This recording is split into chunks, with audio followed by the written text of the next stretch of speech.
La clave oculta con Miquel Figueroa.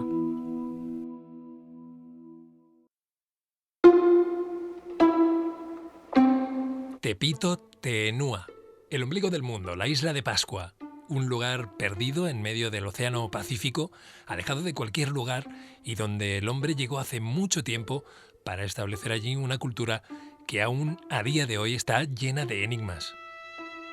Hoy nos vamos allí con una guía, Los enigmas de la isla de Pascua, un libro publicado por Edad y escrito por Iván Figueiras. Buenos días, Iván. Muy buenas. Muy buenas, bueno, informático, diseñador web, además de investigador, documentalista, fotógrafo, creo que sobre todo de temas relacionados con la historia y el misterio, ¿no? Bueno, y con la tecnología, depende del día que me dé, porque me dedico también a la robótica y cosas similares, como de hecho me has pillado ahora en casa. Con la robótica te he pillado, ¿no? Sí. Bueno, pues interesante, vamos a Pascua, por eso vamos a olvidarnos de robots para irnos hacia esta isla llena de, como decía, de algunos enigmas aún. Situémosla un poco, yo ya he dado 4 pistas, está en medio del Océano Pacífico, pero ¿cómo podríamos indicar dónde está más para que la gente se sitúe? Hombre, si para encontrar la isla de Pascua el mejor sistema es coges una línea recta entre Nueva Zelanda y Chile, sí, y más o menos por el medio, un poquito más cerca de Nueva Zelanda tal vez, pero ahí está, más o menos en medio, a 4.000 kilómetros de Chile.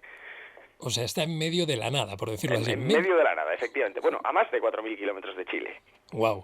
Tú has estado allí, ¿verdad? Efectivamente, pasé una temporadilla así, colaborando además con el museo allí. Aunque ya he perdido bastante, en estos 10 años he perdido mucho contacto.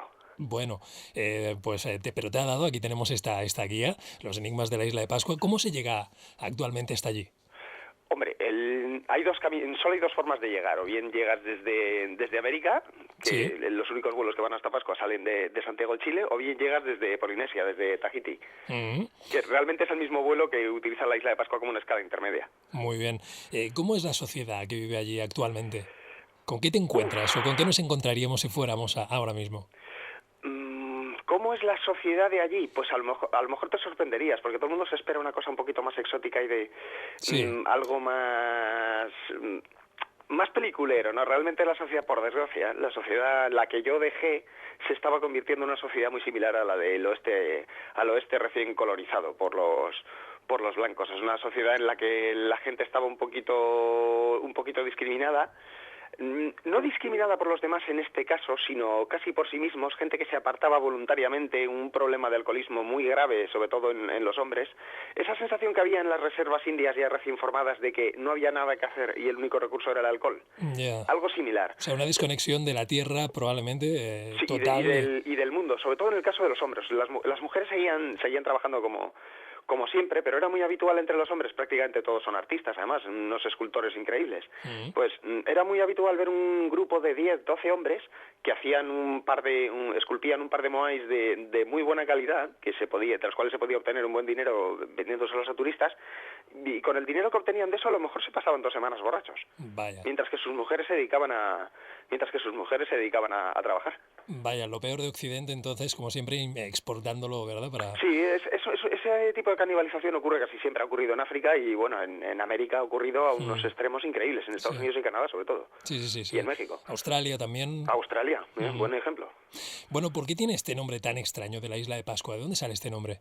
Porque fue descubierta, es una mera coincidencia, fue descubierta el día de la Pascua de Resurrección, el primer europeo que llegó allí, en Rohiden, en 1722, si no me falla la memoria, que soy malísimo para las fechas, pues la descubrió simplemente el día de la Pascua de Resurrección, y por eso le puso el nombre, Pash Island.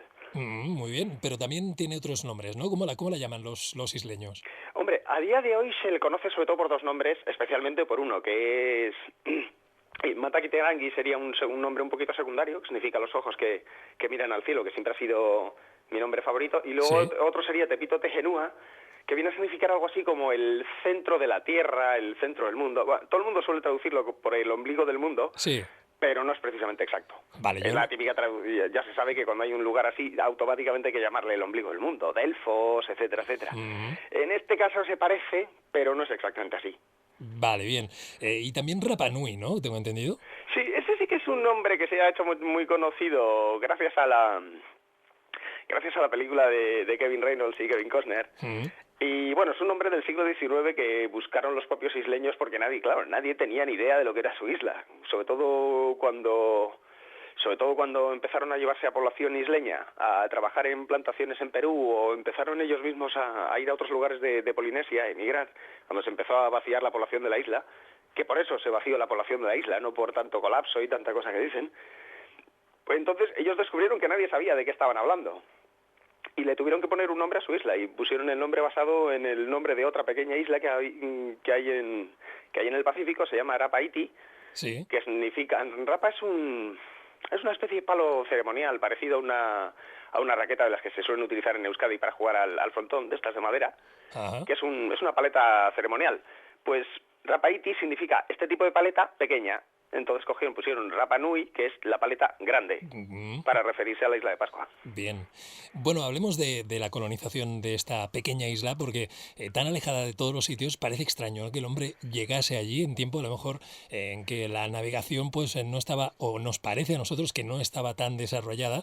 ¿Qué dicen las leyendas Rapa Nui para comenzar? ¿Qué dicen ellos mismos de cómo llegaron hasta allí? Hombre, un pequeño matiz Dime. sobre si estaba o no desarrollada la navegación. Claro. La navegación estaba, desarrolladísima. Sí. Pero muchísimo más de lo que... O sea, imagínate la navegación a vela de hoy en día. Sí. Acaba de superar a lo que hacían los antiguos polinesios. ¿Qué me estás diciendo? Pero bueno, a lo mejor entonces es la idea, lo que decía yo, que la idea que tenemos es porque extrapolamos lo que se hacía aquí en Occidente, a lo mejor. Efectivamente, acabas de ver en el clavo. Es esa contaminación que tenemos en prácticamente todo el mundo. El que los occidentales, y lo digo como marino, Sí. es marino, vamos, el que los occidentales fuéramos unos inútiles, no quiere decir que lo fuera todo el mundo. O el que los chinos lo fueran, tampoco quiere decir que lo fuera todo el mundo. Y cuando digo inútiles, me refiero en comparación. O sea, grandes navegantes, nosotros teníamos luego ya en el siglo XVI-XVII, se probó porque llegamos hasta la isla de Pascua, ¿no?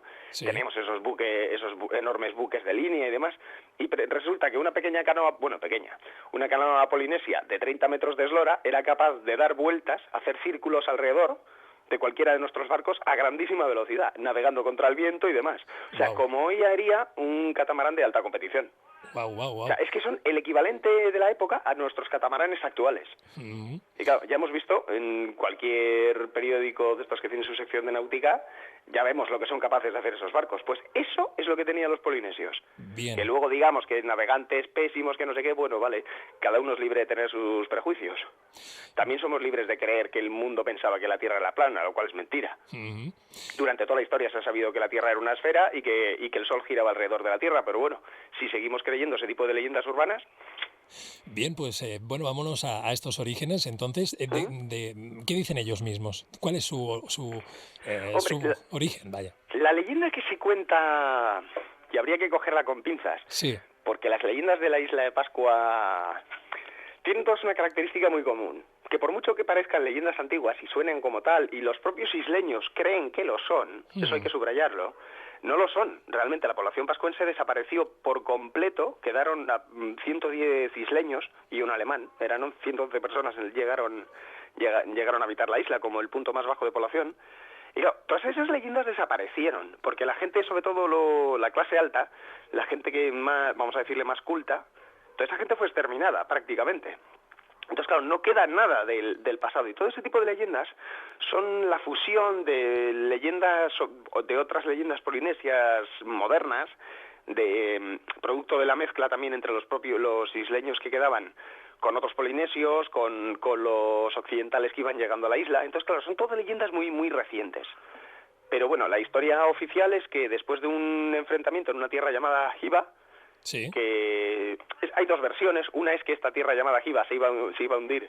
Esto le gusta mucho a la gente bastante adicta a la Atlántida. Sí, por ejemplo. Que se iba a hundir la tierra. Espérate un segundo, voy a echar a mi gato. Vale. Es que seguro que le tenéis que estar oyendo. Sí, oigo algo extraño. Sí, por ahí eso es mi moviéndose. gato que está pegando gritos. Vale, no era una psicofonía. No era una psicofonía. A ver si me lo quito del medio porque siempre me está persiguiendo, es un poco pesado. Vale. Y bueno, esta tierra se estaba hundiendo. Entonces un rey... Sí. Le pidió a un hechicero llamado Jaumaca que buscara un lugar donde poder sobrevivir su pueblo, su tribu. Este hechicero hizo un viaje astral, consiguió llegar a un sitio, lo recorrió astralmente Y al regresar o al despertar le explicó a su rey cómo llegar. Montaron una expedición con 2 canoas y allí llegaron a la isla de Pascua. Otra versión es muy similar también con el viaje astral de Jaumaca, lo que pasa que no era un hundimiento de la isla, sino que había perdido, este rey había tenido había disputado una guerra contra otro rey, había perdido, y la única solución que le quedaba era el exilio, junto con todos los suyos. Y así es como supuestamente llegaron a Pascua. Bien, o sea que la leyenda de Jotumatua... un poco... Jotumatua sería ese rey, sí. Sí, un poco por los suelos, entonces, ¿no? Me la dejas, yo que estaba tan ilusionado... No, es que tanto como la de Jotumatua como todas. ¿Sí? Es que son leyes... Mira, te voy a poner un ejemplo y te lo digo como gallego de origen. Dime, a ver. Es como el mito celta gallego, que se lo inventaron en el siglo XIX y ahora resulta que nosotros tenemos no sé qué en común. Pues bueno, claro, tenemos un montón de cosas en común porque es una costa que está enfrente de la otra. Galicia, Irlanda o Inglaterra están enfrente, o Bretaña, ¿no? Pero no es que haya sobrevivido un pasado celta o algo así. Otro caso con el mito vasco, que yo vivo en Bilbao, vamos, de hecho nací allí y vamos. Pues viene a ser lo mismo, son mitos inventados en el siglo XIX que, oye, que ahora todo el mundo da por ciertos. Digo, bueno, cada uno es libre. Bueno, entonces lo de la Atlántida lo dejamos. Sí, mejor. Luego te preguntaré por Daniken, por von Daniken. Sí. Bueno, bien, hablemos de los datos que barajamos actualmente. ¿En qué momento pisó el ser humano? ¿Qué sabemos o qué queremos saber sobre este Génesis? Hay dos teorías, ambas muy sólidas, aunque parezca increíble porque son muy distintas entre sí, pero ambas tienen pruebas en las que sostenerse, que son lo que yo he llamado, y creo que no soy el único, la cuenta larga y la cuenta corta. Lo he tomado prestado de otras culturas, y es que una pudo ser, lingüísticamente se dice que el lenguaje de la isla de Pascua, lo cual también es muy matizable por lo que te he dicho antes de que quedaban ciento y pocos habitantes en la isla. Luego la lingüística no creo yo que sea una herramienta muy válida, puesto que ese número tan pequeño de población, que luego se vio prácticamente invadida por un número muy superior de personas, evidentemente el lenguaje se modifica muy rápidamente, entonces pierde prácticamente toda su conexión con el pasado, que de hecho es lo que ocurrió. Pero bueno, lingüistas opinan que la población de la isla de Pascua se separó de otras poblaciones alrededor del siglo V o VI. Hay otra opción. Bueno, dentro de esa misma opción la retrasaría un poquito, sino que la primera colonización tuvo lugar alrededor del siglo VII u VIII, por poquitos restos que hay, algún análisis de carbono 14 que se ha hecho sobre restos de carbón, y luego estaría la cuenta larga, que yo me inclino más por ella, pero bueno, que tampoco, puesto que también existen restos, como te está diciendo, de carbono 14 de que pudieran llegar sobre el siglo VII u VIII.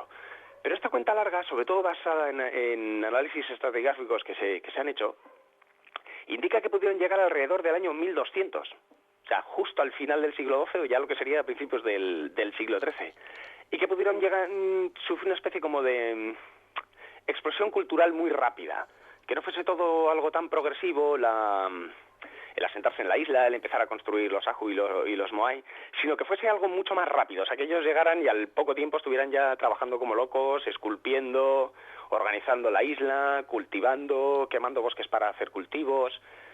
Esa sería, ya te digo, es la teoría más reciente, que llegaron eso en el año 1200. ¿Y de dónde llegaron venían? evidentemente en sus canoas, cargadas con sus animales, con sus semillas, con todo, claro. Claro. ¿Y de dónde venían? ¿De dónde se sabe esto? Hombre, hay 3 teorías, pero las 3 coinciden en que venían de Polinesia. De Polinesia, vale. Sí, el viaje lo pudieron hacer de una forma más o menos directa, haciendo escalas en Mangareva, haciendo una escala probablemente en la isla de Pitcairn, que bueno, tampoco hay restos que lo indiquen, aunque tampoco nada que lo niegue. O sea, para mí las 3 teorías son bastante plausibles, incluso pudieron ser una mezcla de varias. Yo no sé por qué se empeña todo el mundo en que llegaron en plan desembarco en Normandía y ahí se quedaron. ¿Qué quieres decir? De que llegasen, por ejemplo, un grupo de 7 u 8 canoas, Sí. y que fuese el único grupo que llegó. No veo por qué, no tiene ninguna lógica. Claro, podrían haber estado llegando escalonadamente. Efectivamente. Claro. Luego pudieron haber perdido la capacidad de comunicarse con otros sitios, puesto que Pascua evidentemente se quedó sin árboles a lo largo del tiempo. Entonces, claro, para construir una canoa de 30 metros no te sirve los pequeños toromiro o arbustos. No, necesitas señoras palmeras para poder hacer ese tipo de naves. Y claro, al quedarse la isla sin palmeras, pues claro, ya no pudieron hacer navegación de altura y es lógico que se perdiera la conexión. Pero ese obcecamiento que hay con que solamente llegaron una vez, a mí me recuerda al obcecamiento que hay con lo del colapso por los Moai o por una serie de diversas historias, el canibalismo, por ejemplo, es otro ejemplo, Sí. que se le han metido a todo el mundo en la cabeza, sobre las cuales no hay el más mínimo indicio, además, pero como suena, es que ni el más mínimo indicio, y oye, se le ha metido a todo el mundo en la cabeza, incluso a investigadores muy serios, muy serios, que tú estás estudiando sus propios análisis y dices, joder, este es alguien aquí que se ha tirado sus horas analizando, mirando estratos y demás, pero de repente te suelta una que dices, bueno, vale, me parece muy bien, de aquí ya... espera, es que me acabo de liar con el idioma. De aquí pegas un salto enorme a hablar del canibalismo, pero si no has visto ni un solo resto comido de nadie en ningún lugar de la isla. O sea, lo que están intentando explicar, ¿qué es, Iván? Que hubo un declive, a lo mejor pasó algo y no saben lo que es. Eso se le ha metido a todo el mundo en la cabeza, eso es a lo que me refiero. Y es que realmente no pasó nada. ¿No pasó nada? No pasó nada. O sea, mira, hablemos por partes, ¿no? Como diría ya que el destripador. Vamos allá. En 1722 llega Roheben a la isla. Claro, o sea, están, digamos que después de llegar en el 300, 400 o en el 1200, están allí de manera pues, más o menos aislada, si más no, de los europeos. Efectivamente, se ve además que están completamente aislados. Sí. Roheben se encuentra él calcula que podrían llegar a ser 3.000 personas aproximadamente en la isla y sospecha que debe haber muchísimas mujeres escondidas, puesto que él prácticamente no ve mujeres. Él piensa que puede haber una población enorme en la isla. Claro, a él le sorprende que es una gente muy alta, muy fuerte, en una forma física excelente, capaces de auténticas proezas atléticas, especialmente nadando. Él se queda asustado sobre lo que son capaces de hacer los pascuenses en el agua. Y claro, ¿esto qué significa? La gente no es así por obra y gracia divina, eso tiene que ser gente muy bien alimentada.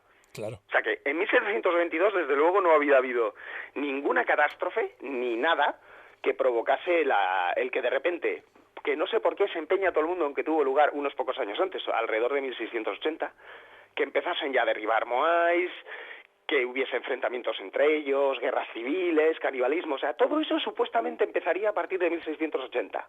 Que ya te digo, ahora mismo no recuerdo por qué estaba fijada esa fecha. Pero bueno, cuando llegan los holandeses, descubren que no es cierto. No, en 1722 dices que está todo perfectamente. Está todo en perfectísimo estado. Llegan nuestros queridos compatriotas, es que yo vivo precisamente en Argoño, es un pueblo a 2 kilómetros de donde nació Felipe González de Aedo, que es un ídolo aquí en Santoña. Sí. Y junto con Juan de la Cosa, este es un pueblo de exploradores, tengo que decirlo.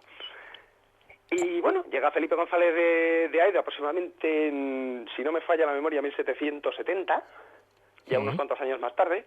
Aedo se encuentra exactamente lo mismo, con una isla muy poblada, una gente muy sana, en plena forma.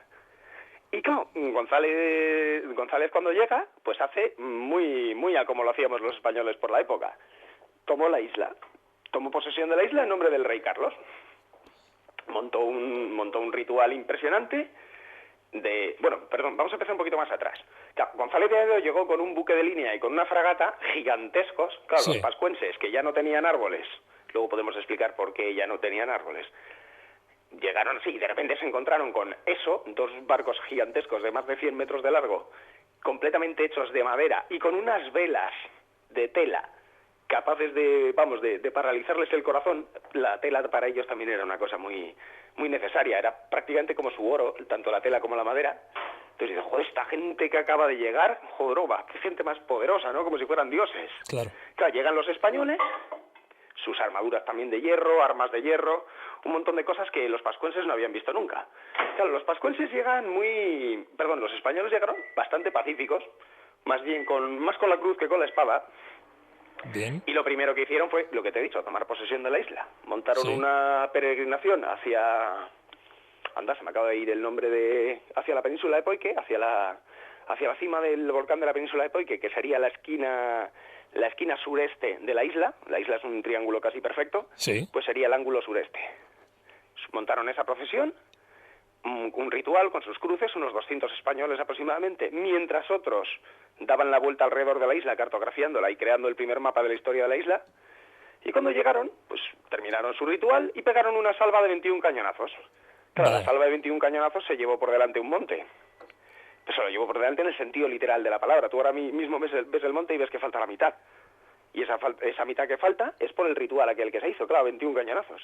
Imagínate, tú eres el pascuense medio, que tienes que hacer virguerías para conseguir un cachito de madera de 20 centímetros para poder hacer un muñequito, y te llega un señor con un barco de 130 metros de eslora, con 20 y tantos cañones, que es capaz de hacer desaparecer un monte.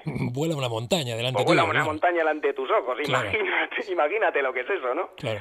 Entonces, claro, cuando los españoles se fueron, ya te digo, bastante bien, intercambiaron comida, y sí, subrayan que los pascuenses estaban de maravilla, ¿no? Sí. ¿Quién llegó unos cuantos años más tarde? Vamos a ver. Como siempre, el inglés. Ya se sabe lo que pasa cuando los ingleses llegan a algún sitio.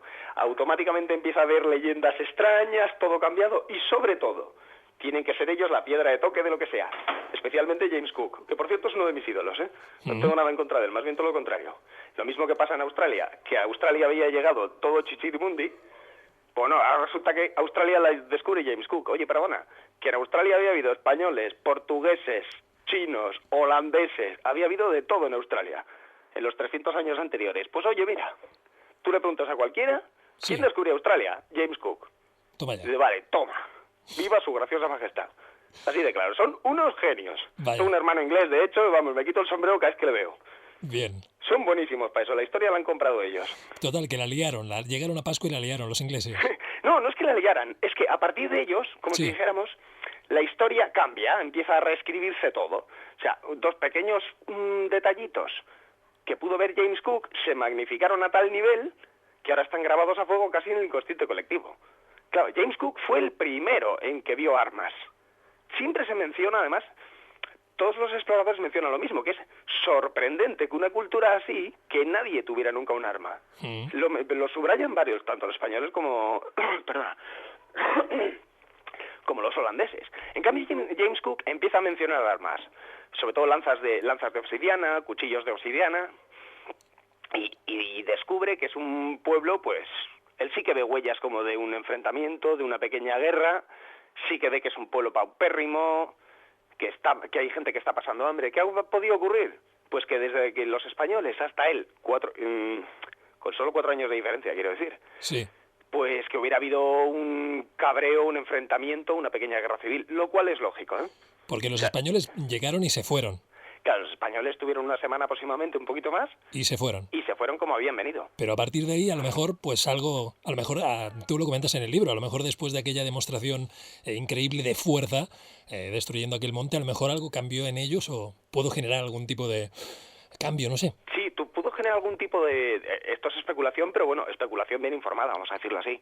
Pudo generar algún tipo de cambio porque, claro, tú eres el jefe, ¿no? Que tú tienes una serie de... Pues como prácticamente en todas las culturas de tradición. Sí. Tú tienes una especie de control en la población, bueno, de la misma forma que la Iglesia. Supuestamente los sacerdotes son los que te ponen en contacto con Dios, Sí. entonces tienen más o menos sujeta a la sociedad de una manera. A las 12 hay que ir a misa, entonces todo el mundo ya está metido en la Iglesia a las 12 del mediodía y no hay nadie por fuera por ahí perdido. Pero si de repente, claro, ocurre un fenómeno que te hace creer que esos sacerdotes o el obispo no tienen ese poder que dicen o no te pueden comunicar con Dios realmente porque una especie de dioses se aparecen ante tus ojos y son más poderosos que él, pues eso, claro, eso puede que llevar a yo no me creo lo que me dice el jefe porque este tío es el jefe y yo no, puede llevar a una serie de enfrentamientos.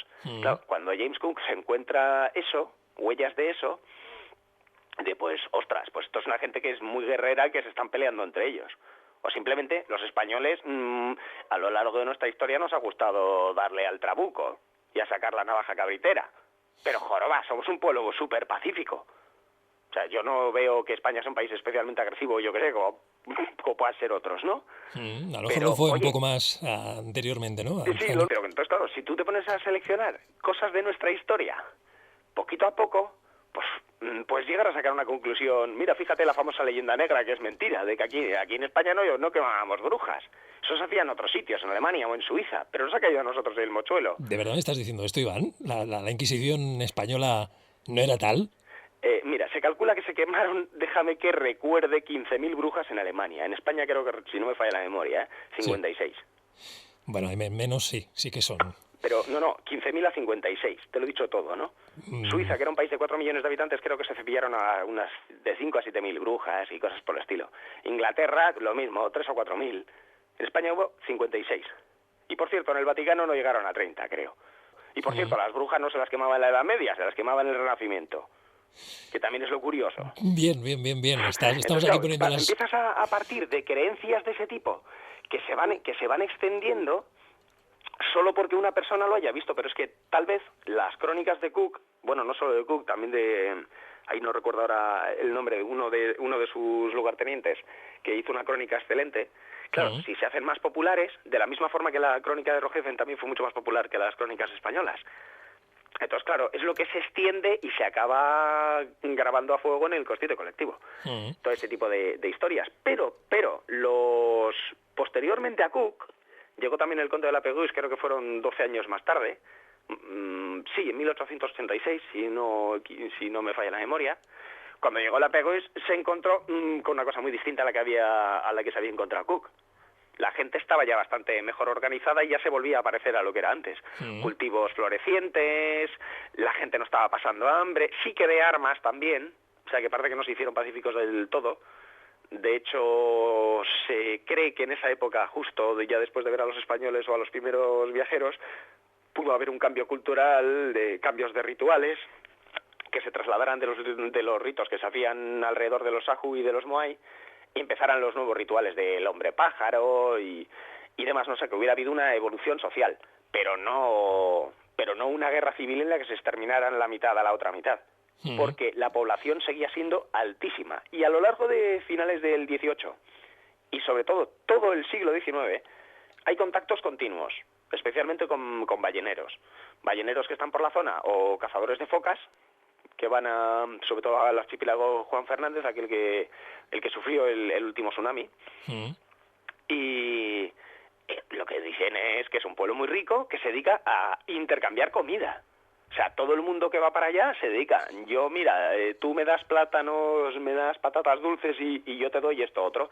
Yo te doy madera, te doy telas, te doy pequeños cuchillos, clavos de metal. O sea, los pascuenses, para ellos era... les tocaba la lotería cada vez que llegaba un barco de estos de balleneros. Excepto detalles que hubo, que llegaron unos cuantos sádicos que se dedicaron a practicar tiro al blanco con los isleños. Vaya. Que esos son caso aparte. Que lo que provocaron fue una desconfianza de los isleños muy grande hacia la gente que venía de fuera, porque claro, era una arbitrariedad absoluta. Llegaba un barco y lo mismo, venía cargado de negocio, no de regalos, como muchos dicen, sino de negocio, yo te doy tal y recibo cual, o de repente un señor se sube a la cofa de un barco con un mosquete y se dedica a practicar tiro blanco con los isleños. O sea, ya empezaron a crear una desconfianza diciendo, ¿y estos tíos de color blanco? ¿Qué leches son? Porque es que no lo entendemos, no es normal lo de esta gente. Esto es como un poco aleatorio, ¿no? Completamente una lotería. Aleatorio. Y esa aleatoriedad les volvía locos. Claro. Pero las crónicas lo que nos dicen es que es gente que, ojo, comercia con comida. Eso ya te habla de la necesidad y de lo paupérrimos que eran, ¿verdad? O sea, cero, nada. De pueblo necesitado, nada. De paupérrimos, nada. Era un pueblo que estaba muy bien alimentado, en muy buena forma física, capaz, de hacer proezas atléticas, unos nadadores tremendos, todos sabemos lo que conlleva eso, es un deporte muy duro que necesita sus 3-4 mil calorías cada día, y también más de un navegante, además, habla casi como con complejos de, joder, ya quisiera yo tener el cuerpo que tienen estos tíos. Ser así alto y tan musculoso, que yo que aquí soy un pringaillo. Y mira cómo son estos. Entonces, claro, cuando llega el siglo XIX, ya superado mediados del siglo XIX, ya en los años 60 de ese siglo, empiezan a venir los misioneros, ya se instalan ya los primeros extranjeros, definitivamente ya en la isla, ya empieza a haber relaciones, comerciales.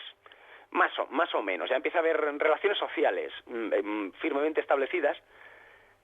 La población sigue siendo de miles de personas muy bien alimentadas que nunca han sufrido ningún colapso ni nada por el estilo, que es lo que todo el mundo cree. Es como si dijéramos, a mí me gusta llamarlo leyenda urbana porque es que básicamente lo es una leyenda urbana. Y luego hay investigadores súper serios, muy profundos y muy conocidos como Jared Diamond, por ejemplo, no me acordaba ahora de su nombre, que su libro Colapso está casi centrado en la isla de Pascua. Habla de lo que podría ser, y muy bien además, de lo que podría ocurrirnos en el planeta Tierra, que nosotros podíamos provocar su colapso en base a nuestro propio avance, la contaminación, el exterminar los bosques, el exprimir los medios de producción.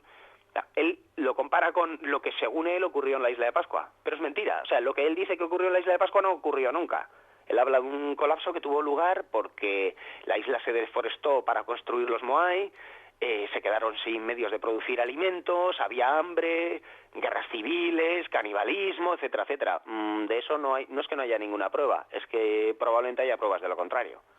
Probablemente no, hay pruebas de lo contrario, porque sí hay decenas y decenas de crónicas, y todas describen lo mismo, con la excepción de James Cook, que probablemente lo que hace es describir un episodio. A ver, nosotros hemos tenido una guerra civil en el siglo XX. Hombre, pero quedaron 100. Fue entonces 110, cuando... sí, pero 110. eso no fue culpa de ningún enfrentamiento, de ninguna guerra civil. Eso fueron los raids esclavistas que se llevaron a la mitad de la población, literalmente de unos 4.000 habitantes que se calcula que había en la isla, en los años 60 del siglo XIX. Se llevaron, ya te digo, a la mitad, aproximadamente no llegaría a 2.000 personas. Entonces esto sería mucho después que llegase James Cook, claro. Sí, 100 años después.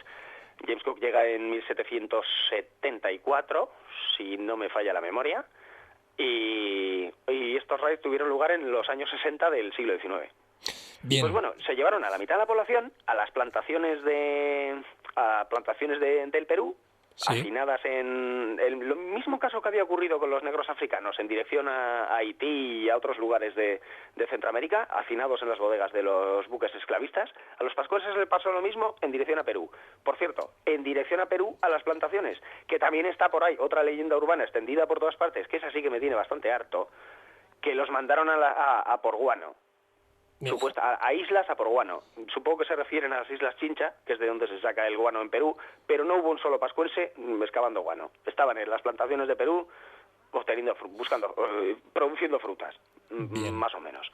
Y cuando esa gente volvió a la isla de Pascua, volvieron cargadísimos de enfermedades con las que nunca habían tenido contacto, como sucedió con los americanos cuando llegaron los españoles, que no estaban preparados para las enfermedades que los europeos traíamos, y hubo muchísimos más muertos por enfermedades que por la vía violenta. Y al llegar a Pascua, los 15 supervivientes que habían llegado, de todos aquellos que habían ido, o sea, imagínate, de 1.000 y pico personas, casi 2.000, que habían embarcado, volvieron 15.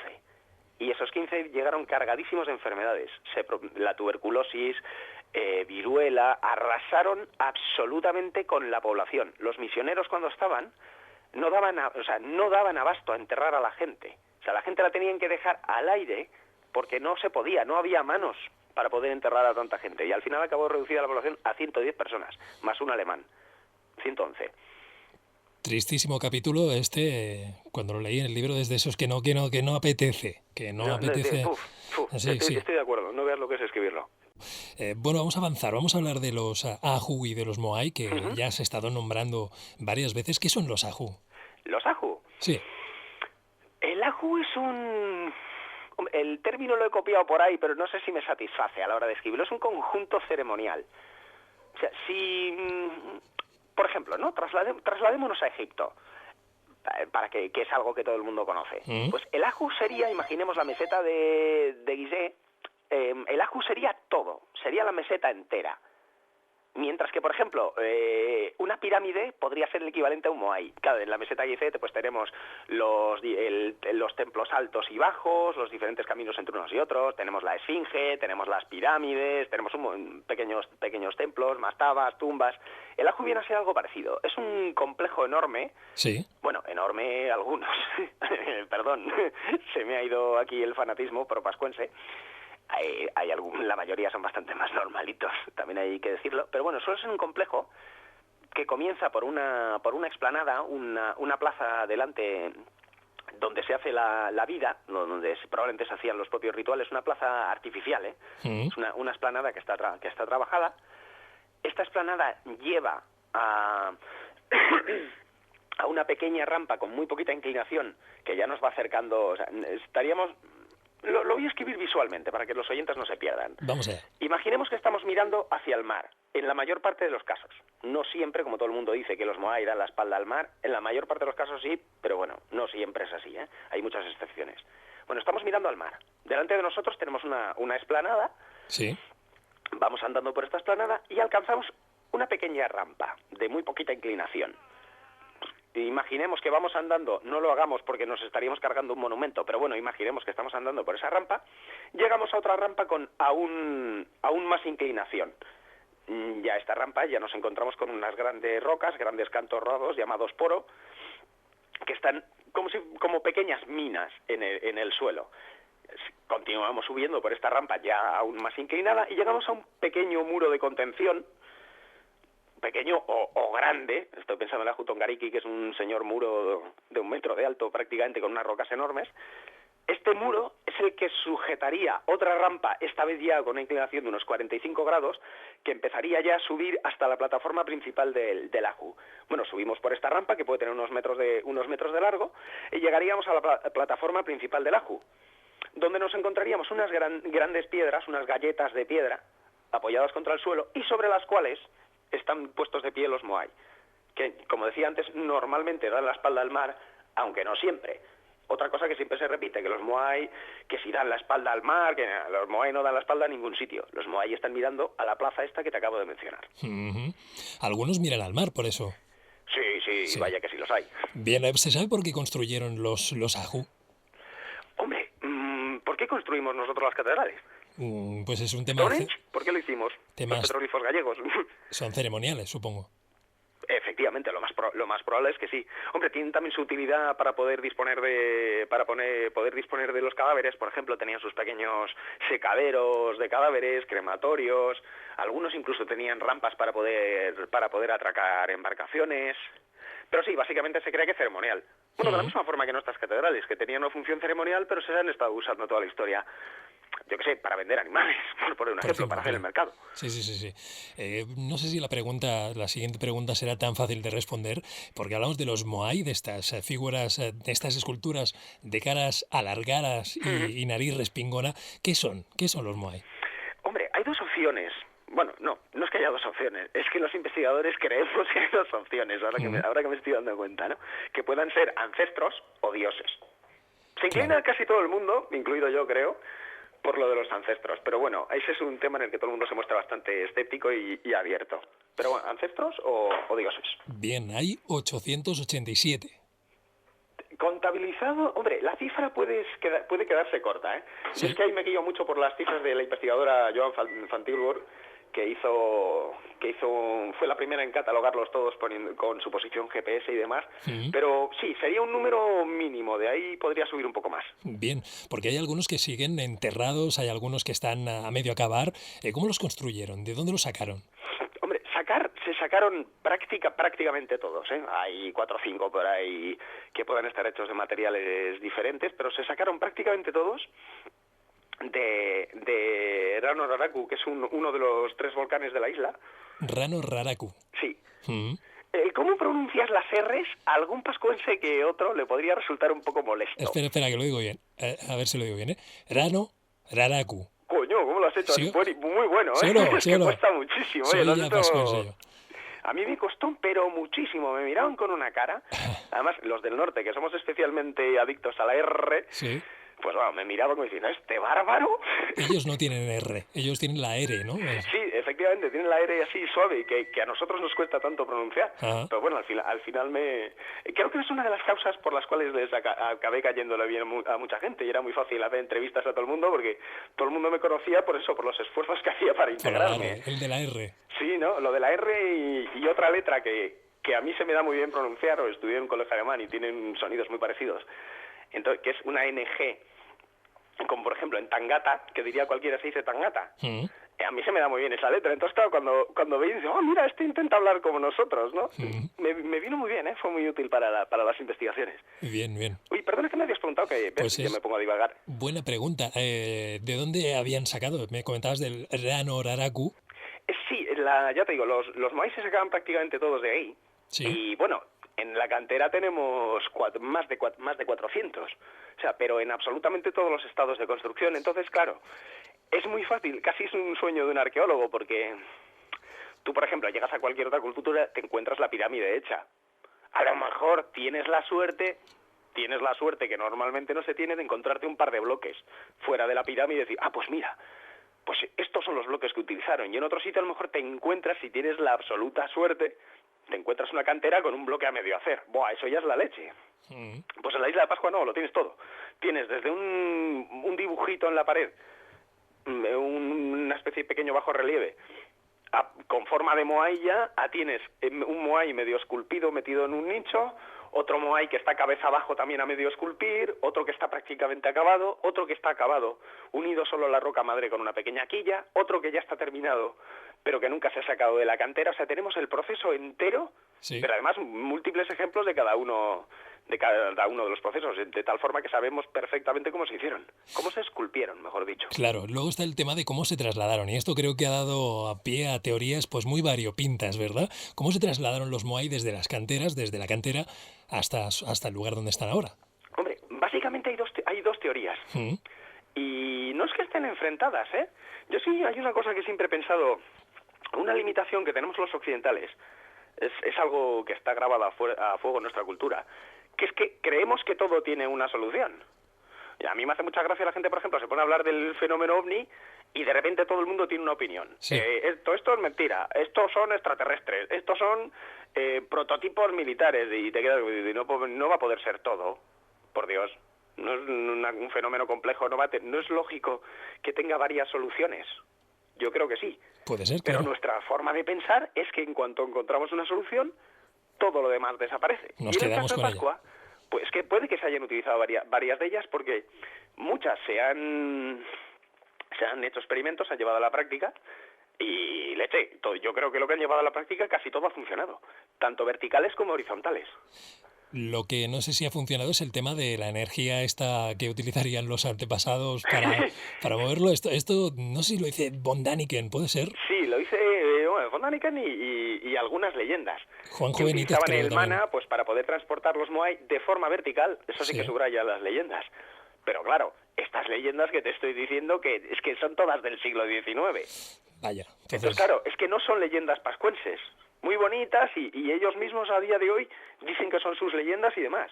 Bueno, claro que lo son porque las han asumido como propias, pero es exactamente lo mismo. O sea, yo estoy en Euskadi y oigo contar una serie de leyendas muy bonitas que se remontan a la Edad de Piedra, pero que se las inventaron en el siglo XIX.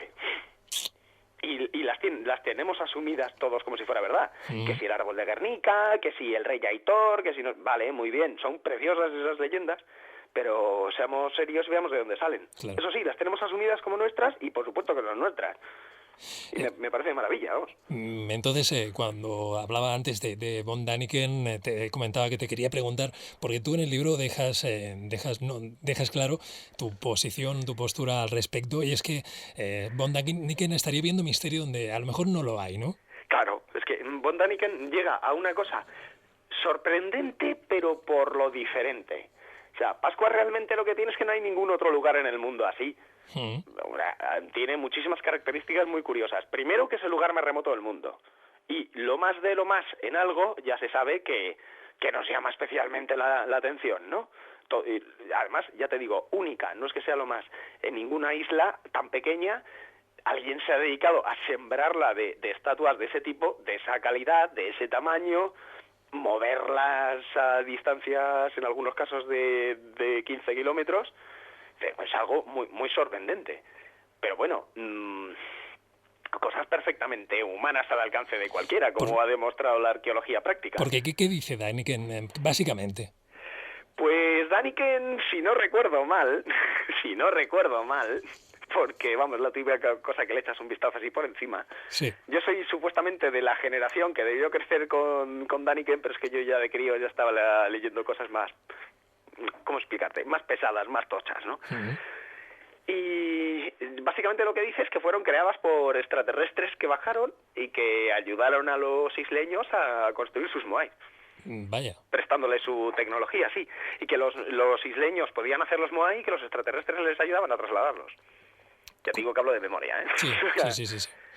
Bueno, lo que sí que es cierto, y tú comentas en el libro, es que tanto los Ajú como los Moai podrían estar relacionados con las estrellas. Sí, son teorías bastante más recientes, Sí, pero que tienen, que suenan muy bien, o sea, que pueden tener mucho viso de realidad, que hay unos cuantos ajus, sí, algunos petroglifos, algunos grabados, que están orientados. Antaño había una opinión muy generalizada sobre los años 90 que varios ajus estaban orientados a ciertos eventos astronómicos, a solsticios, equinoccios, y la última teoría es que pueda ser que estén orientados a hechos relacionados con las estrellas, especialmente con las Pléyades. Y hay unos petroglifos investigados sobre todo por Antonio Belmonte, un astrofísico español, y que sí que podrían tener muchos visos de realidad, de que fuesen realmente fuese un mapa astral de la iba a decir de las Hespérides, se me acaba de atascar. de De las las, Pléyades. de las Pléyades, sí. Y luego soy aficionado. Y lo bueno es que soy aficionado a la astronomía. ¿Qué Ay, narices? Y pues eso, que fuese un mapa astral de las Pléyades y que pudiese indicar que estuvieran orientados tanto a las Pléyades como a lo mejor, si no recuerdo mal, a la constelación de Orión, que hubiera varios ajus. Los cálculos que ha hecho José Antonio Belmonte junto con varios arqueólogos isleños, pues indican y podrían indicar eso. Curiosa, Sí que varios ajus tuvieran sus orientaciones. curiosa relación también, el tema de los egipcios también, que tenían esta relación con Orión, ¿no? Bueno, va a ser que no, ¿eh? Va a ser que no. Va a ser que no. Vaya, por Dios, me lo No, estás te lo desmontando digo en serio, todo. además, porque mira, como te digo, soy muy aficionado a la astronomía. Sí, Típico día malo, de cielo muy húmedo y no sé qué, ¿sabes lo que yo me dedico a hacer? a ver. Pues me puedo tirar horas, y no es precisamente mi objeto favorito, pero es que claro, como es el más visible y el más fácil, me tiro horas contemplando la nebulosa de Orión.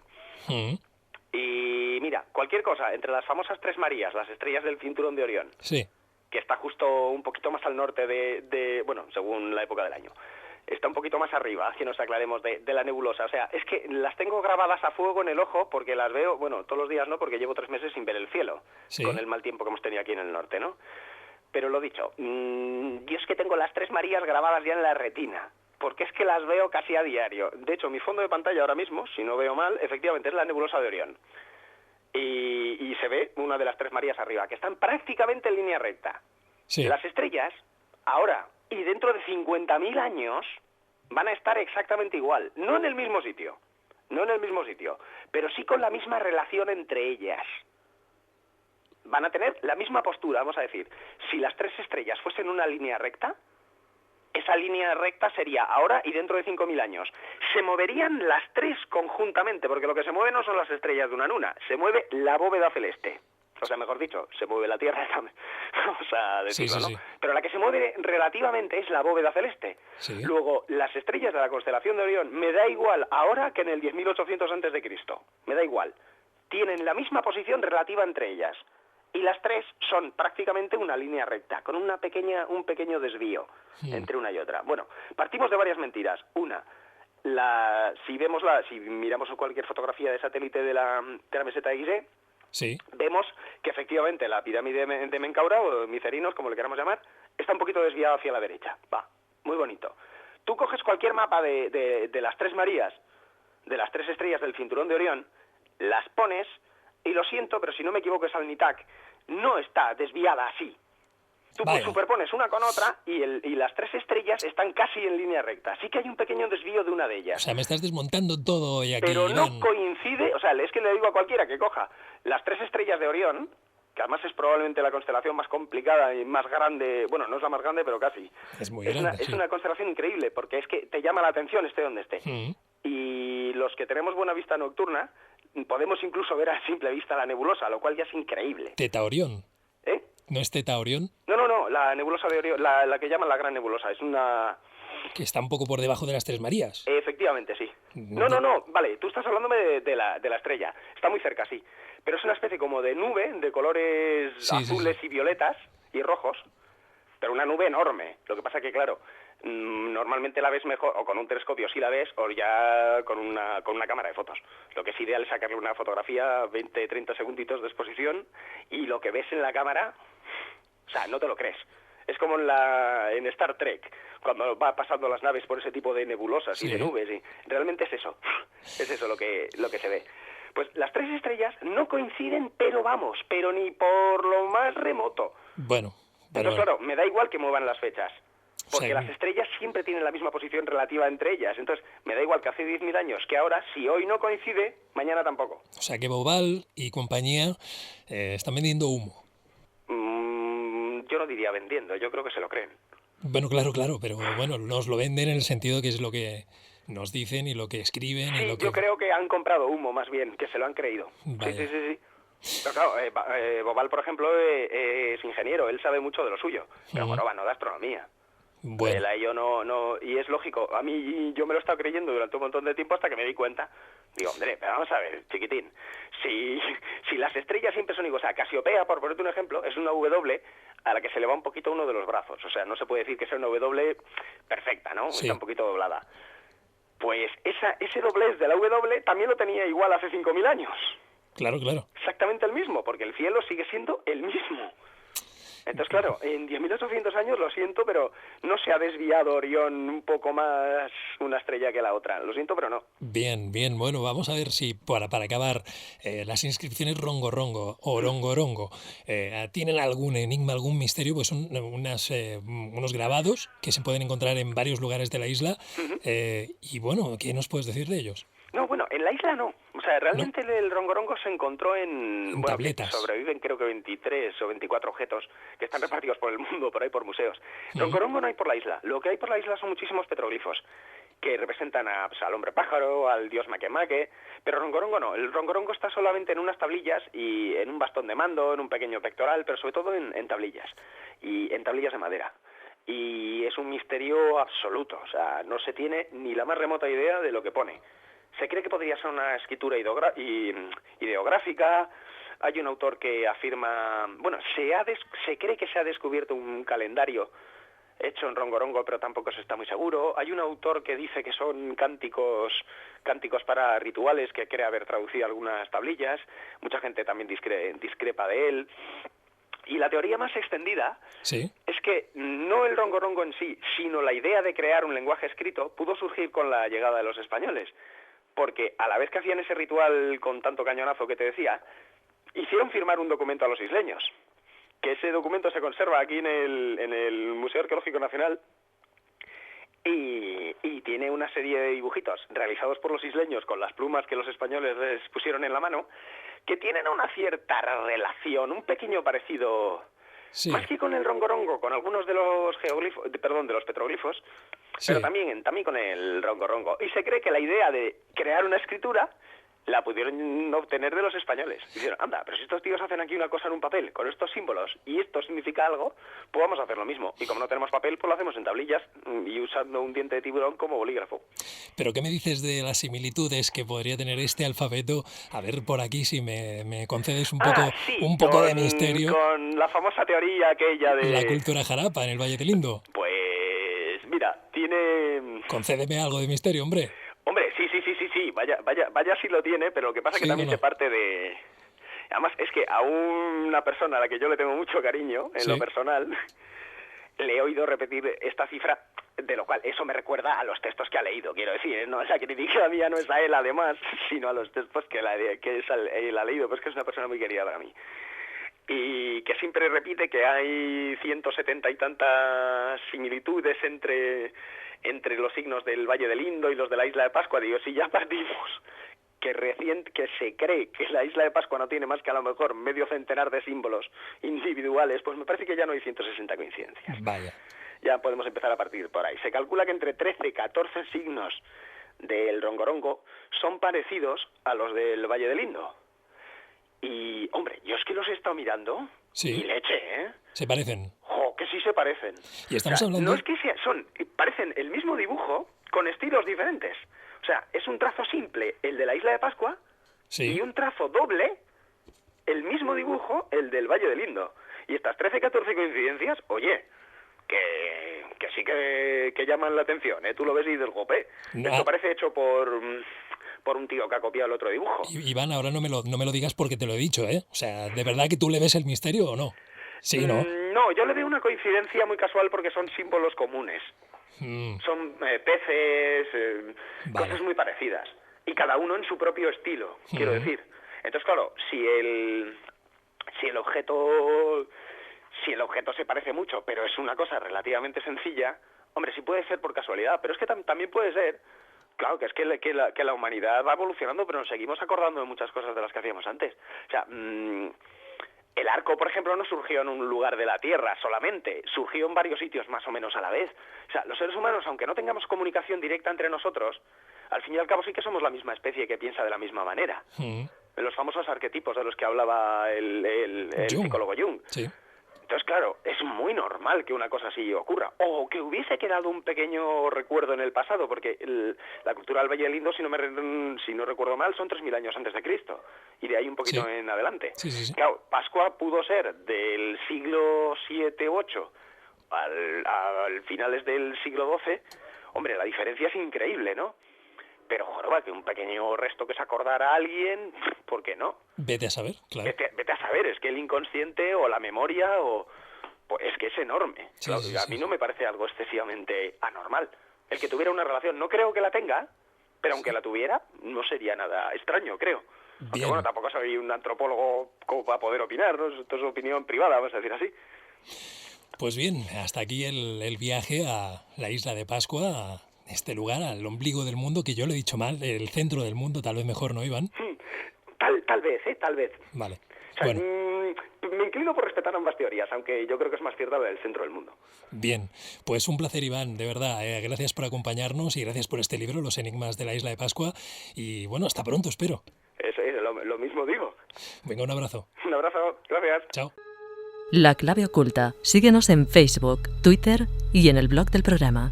laclaveoculta.blogspot.com. Escúchanos en iVoox y en Edenex, la radio del misterio.